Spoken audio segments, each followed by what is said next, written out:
As 1942 ended, the great question of World War II was, would the Axis gamble pay off? Remember what that had consisted of. They had started the war by attacking Poland in the case of Germany and Italy in 1940 in the case of France and Japan as early as 1931 and 2 in China.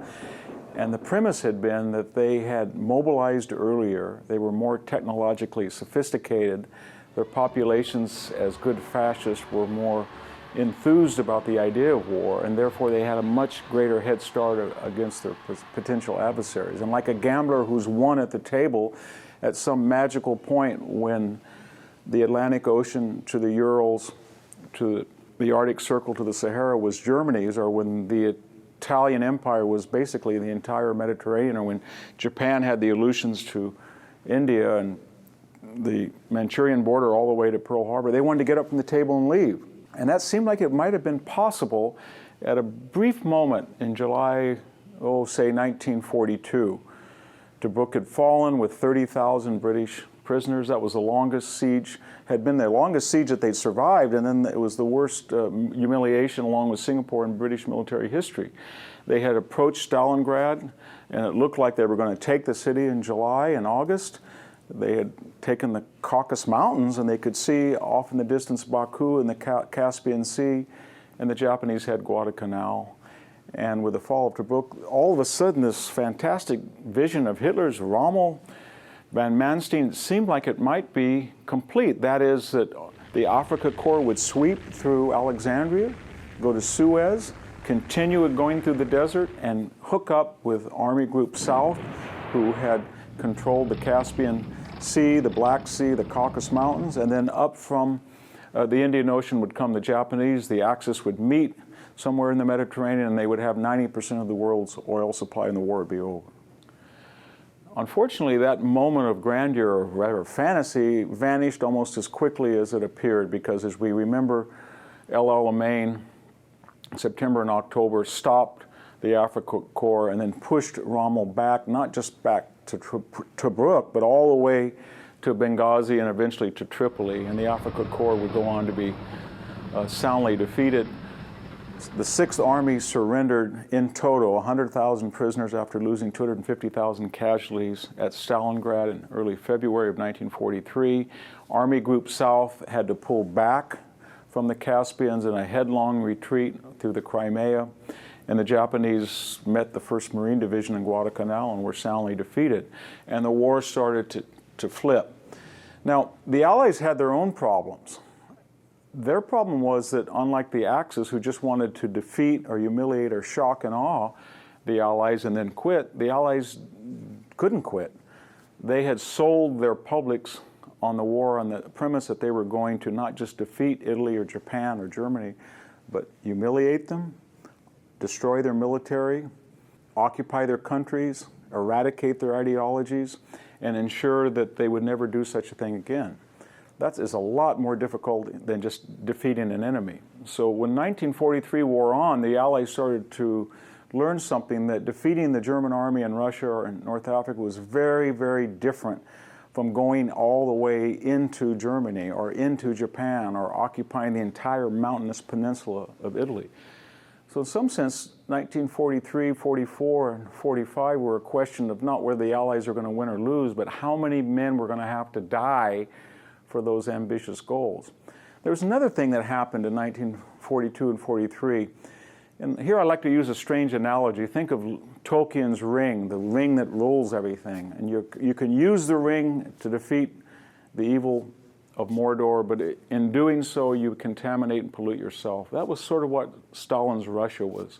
He had collaborated with the Nazis. He'd killed 10 to 20 million people before the war, and yet he was going to take on the Wehrmacht, 3.5 million men on the Eastern Front, and kill 2 out of every 3 soldiers who would die on behalf of Germany. Are you going to use him And if you do use them, you have the power of the ring to defeat Germany, but you're going to be polluted in the process. And so we chose, I think wisely so, given the alternatives, to enlist ourselves with Stalin. But all of a sudden, the idealism of the Atlantic Charter of early 1942, that we were going to have the four freedoms and we were going to have national sovereignty and self-determination and democracy, and United Nations of constitutional governments and free market economies, was dashed because we had enlisted in our aid somebody who was contrary to the very values that we were fighting for to defeat fascism. So it was really a tragic choice we were forced to make, and it affected in some ways all of our relations in 43, 44, and 45, especially vis-a-vis people in the Baltic states or Finland or Poland who had suffered more terribly at the hands of the Russians than they had even the Germans. In any case, if we go theater by theater, we can see this larger theme drawn out. The Allies winning battles, collapsing entire theaters of resistance, but struck with this existential problem: how much are we going to have to play in blood and treasure to defeat utterly the Axis? Germany was on the defensive by 1943, the greatest tank battle in their history, even today. It was at Kursk in July of 1943, perhaps 4,000 tanks, 3,000 tactical aircraft, over 2 million people participated.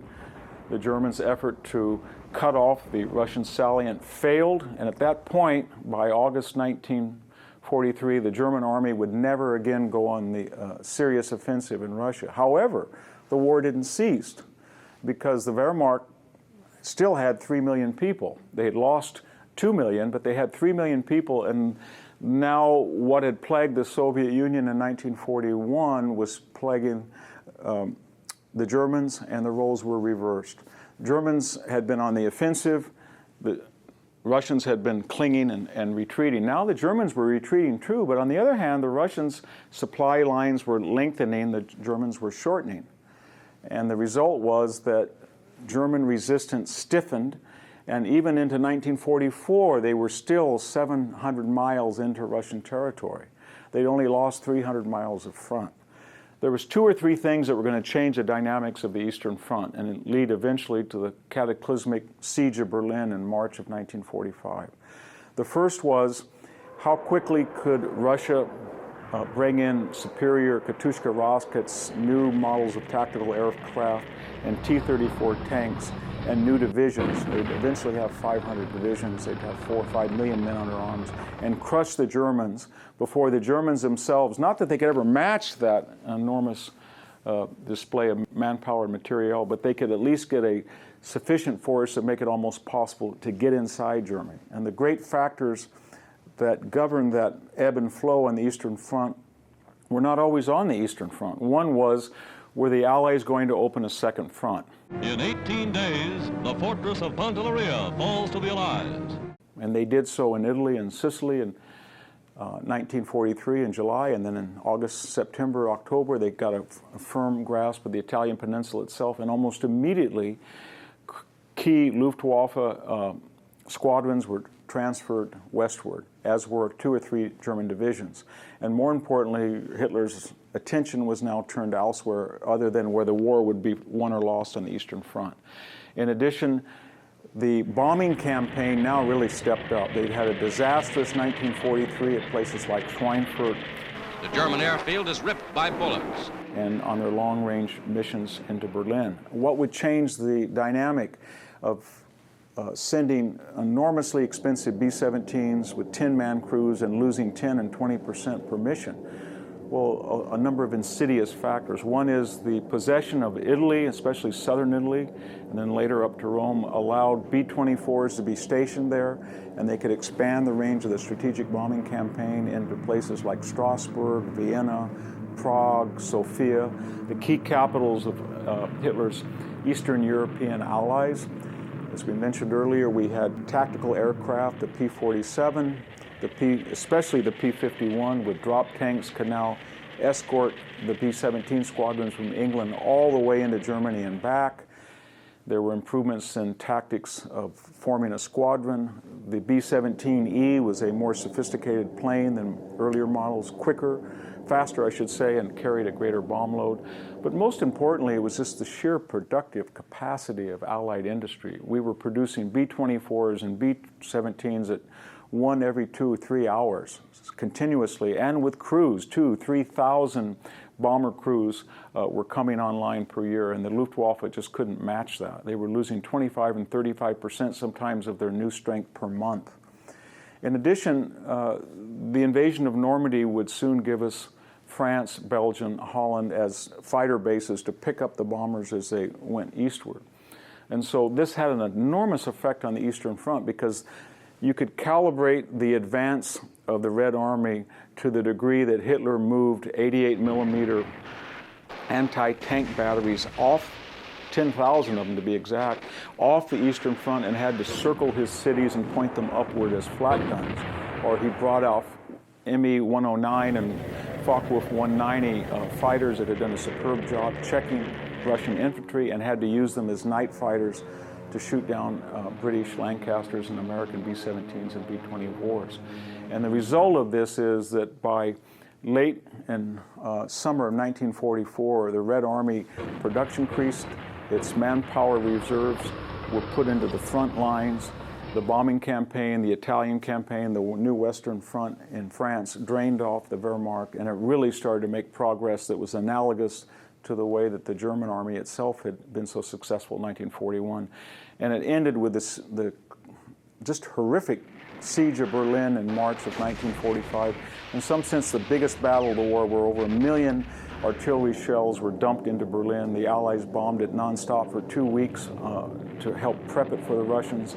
The Russians lost 100,000 dead, perhaps more on the German side, and over 200,000 civilians were killed. And it was just a cataclysmic siege of Berlin, which ended the war on Russian terms.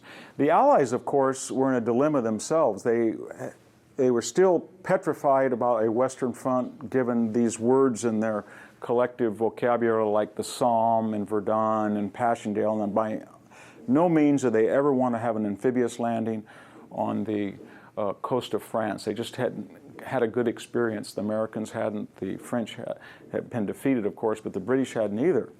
And so they sought alternate theaters of opening a second front. And the first, of course, was the Mediterranean, the so-called soft underbelly of Europe.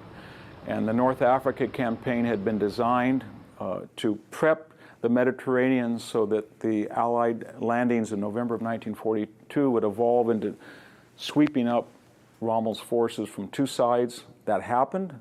250,000 Axis troops, Italians and Germans, surrendered in summer of 1943. Almost immediately, the Allies grabbed Sicily, and then they went into Italy. And the idea was, pray God, we do not have to go into Western Europe. We can go straight into Austria and nullify a lot of Hitler's Western defenses and meet up with the Russians, not in Germany or not perhaps even in France, but we'll meet them in Eastern Europe, and that'll have enormous positive post-war ramifications for the Allies. But that was not to be.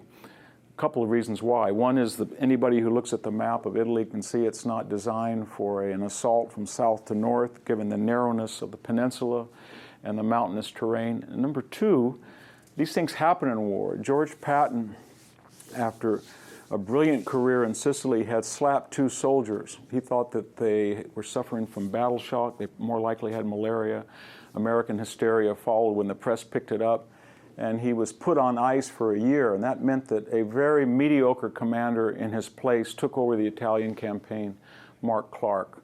And Clark was not a thruster at all. He was a conservative, sort of reactionary commander, and fought the Germans, General Kesselring, on General Kesselring's terms, and the result was that front never ended up leading to an invasion of either Austria or Germany.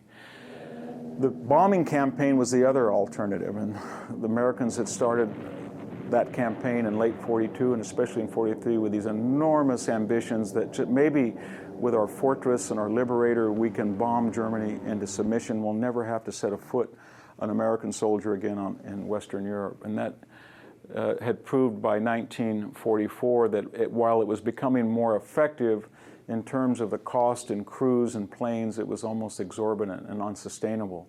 And so the decision was made that even though the Americans had been overly optimistic that they might be able to go into Europe in 1943, the date was set in summer of 1944. And as we know, The Allies on June 6 invaded Normandy on 5 beaches. Canadians, British, and Americans. All 4 went well except one, Omaha Beach. For the 8 companies of men coming into Omaha Beach, the Rommel nightmare begins to come true. It was heavily fortified. There was intelligence the Americans were coming. That was our greatest expanse, so we had the most men devoted to it. And unfortunately, unlike the other 4 beaches, there were hedgerows and bocage, so even when we landed for the next month, we were caught up in the type of terrain and geography that favored the defense, especially the defense as well conducted as it is by the Germans. That stalemate was broken with Operation Cobra around the 1st of August when the Third Army became active. And Patton was brought in from Britain. He had played sort of a subsidiary role as a decoy. Army Group Patton was supposed to fool the Germans into thinking there was going to be a secondary landing at Calais, which in fact would be the prime thrust. That was a ruse. There was no such intention. From a distance, when the pneumatic gun position fires, it could be the real thing. They had never released their Panzer reserves in expectation for that, and that when Patton came and became active with the Third Army, they blasted their way out with B-17 bombers used in a fighter bomber capacity. And then the strange thing happened that no one had anticipated. If you look at the Allied front of General Montgomery, then General Bradley's 2 army groups, Hodges and Patton, the straight shot was in the north. That was right through 500 miles of the Low Countries, right into the heart of the industrial expanse. The long route was way to the south at the Brest Peninsula, and you'd have to make a hook, and then you would go into Prague, Czechoslovakia, about 1,000 miles. The irony was that the only commander who was capable of audacity and really fluid, mobile, panzer-like tactics, blitzkriegs, was Patton. He had proved that in North Africa, he had proved that in Sicily. And yet he was put in a subsidiary role at the bottom of the order of battle, and Montgomery, who was not a thruster, who was a conservative, organized man who wanted to prep the battlefield and develop slowly a superiority in numbers and materiel, was put in the place where there was the most potential to do something quite radical. So that was a flaw that the Allies never quite solved. And the result was that Patton, of course, took off in August, sometimes at the rate of 40 miles a day, and he found himself in early September right at the Siegfried Line with no Germans there. And the problem with the supreme headquarters of the Allied Expeditionary Force, SHAEF, was that that was not in the plan.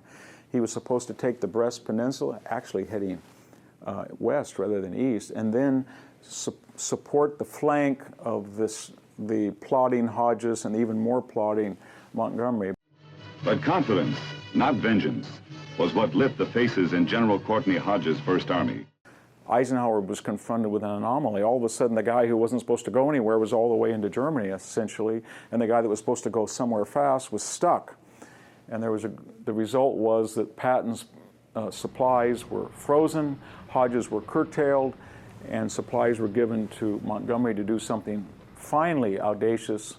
The result of it was the so-called Bridge Too Far Arnheim campaign, where he tried to skip and hop over the rivers of the Rhine estuary and get quickly at Arnheim across the Rhine into Holland. The plan was poorly conceived. It wasn't feasible. There was a one-lane road each way that was not going to transport a whole army group under fire, and the result was that it failed. It not just failed in that Holland did not become the source of German liberation, but it stopped the supplies of Patton. He sat there for the next 4 months, and the result of that stasis all along the British and American lines was the Battle Bulge in December 16th and 17th of 1944, where an enormous so-called von Rundstedt offensive through the Ardennes again sent 250,000 Germans with Tiger and Panther tanks. It was cloudy. There was no chance for Allied air support. And the result of it, when it was finally contained and then the Bulge was eliminated, over 80,000 Americans and British had been killed, mostly Americans. And we didn't get across the Rhine till March.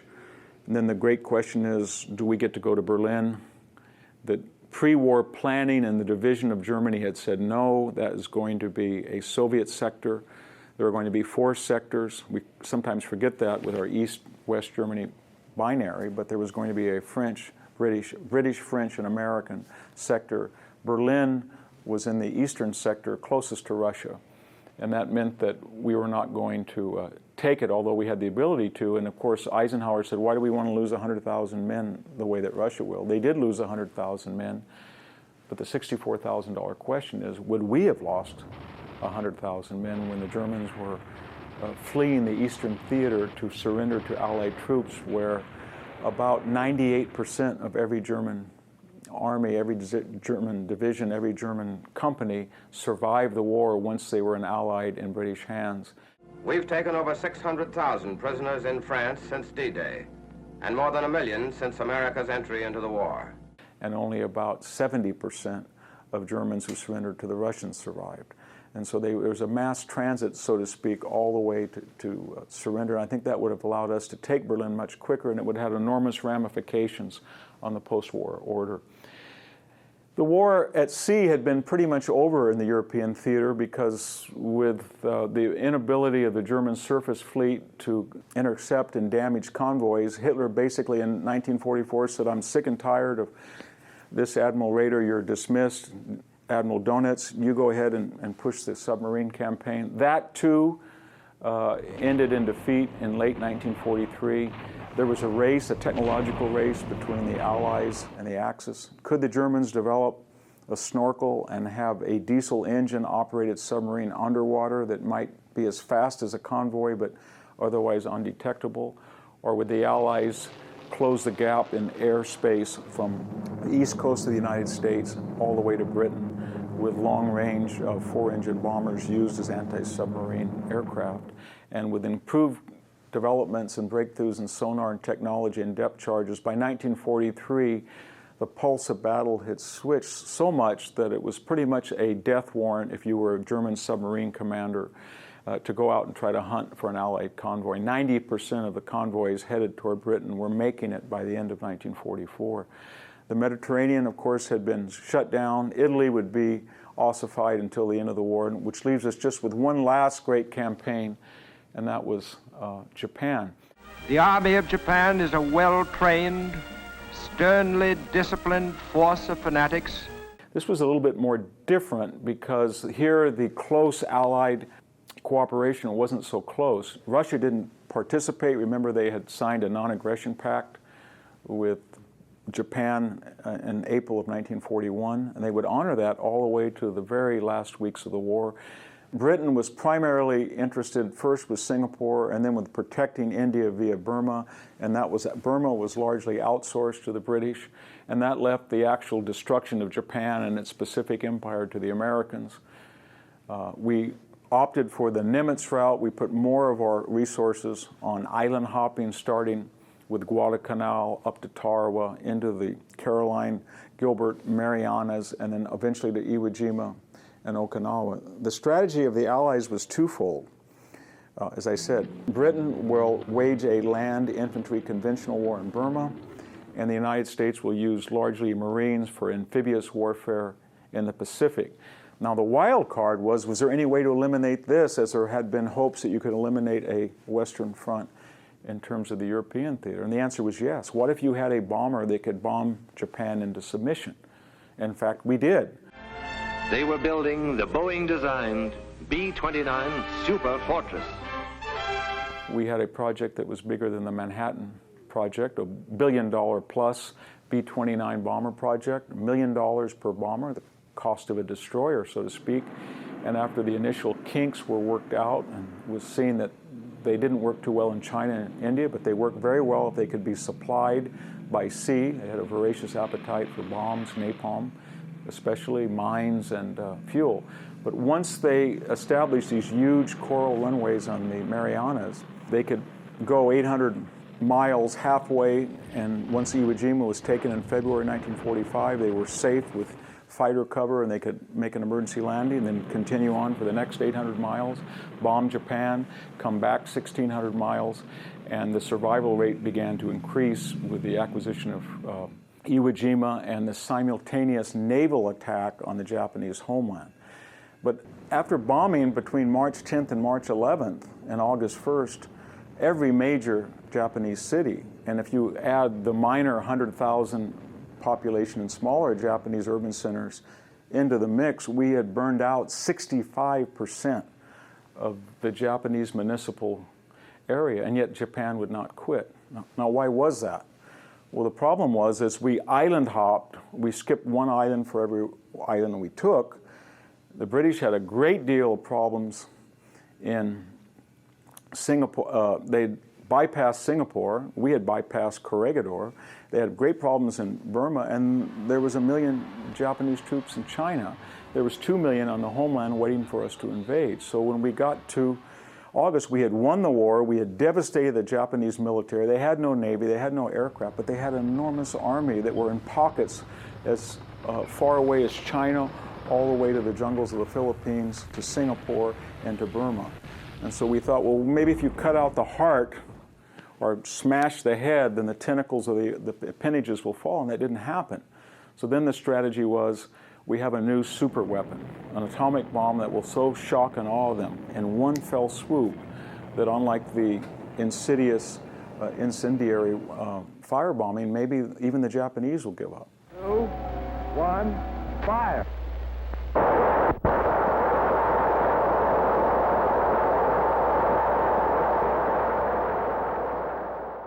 The problem with the atomic bombs were that while we knew the uranium bomb would work, and we had tested the plutonium bomb, we didn't have very many of them. And we thought that the Japanese might know that. So if we drop one on August 6th, another 3 days later, maybe the Japanese would call our bluff and say, okay, keep bombing them. They didn't do any more than the napalm bombing of Tokyo or Yokohama did. At 10:58, the morning of August 9th, the bomb was exploded above the city, and in the towering mushroom, Japan could read its doom. And of course, that was the gamble we took, and it was the reason that we took that gamble was that we didn't want another Okinawa with 50,000 American casualties times 10, because the Japanese homeland had, as I said, millions of soldiers that were ready for combat. They had about 7,000 planes that could be used for kamikaze attacks. They had artillery, and invading the homeland of Japan would have been a far more ambitious project than Okinawa. So the idea was that we're going to lose 1 million dead, maybe 1 million casualties, and is there any way we can avoid it? And luckily, the bombs worked. Now, this was very important in the post-war period because, unlike Italy, where the Allies fought over that homeland for 2 years, and really brought the war home to the Italians. And unlike Germany, that was occupied physically and drawn and quartered into 4 separate zones, we never occupied in the sense of invaded Japan and fought a ground battle for Japanese soil. But finally, their morale cracked open by American power. The first masses of Japanese soldiers began to give up voluntarily. I have received this afternoon a message from the Japanese government in reply to the message forwarded to that government by the Secretary of State on August 11th. I deem this reply a full acceptance of the Potsdam Declaration, which specifies the unconditional surrender of Japan. We eliminated them from the war through the use of air power. Then we came in with the British and occupied the island. But the Japanese people themselves, although they'd been bombed, and although they'd been, let's be honest, they'd been nuked, they hadn't fought a battle on their home soil, and they hadn't fought American soldiers face to face inside Japan. And that meant that in the decades that would follow, their reaction to why they lost the war and the consequences and the wages of aggression would be a little bit different than how the Germans and the Italians came to terms with their own aggression. And that's a legacy that haunts us today.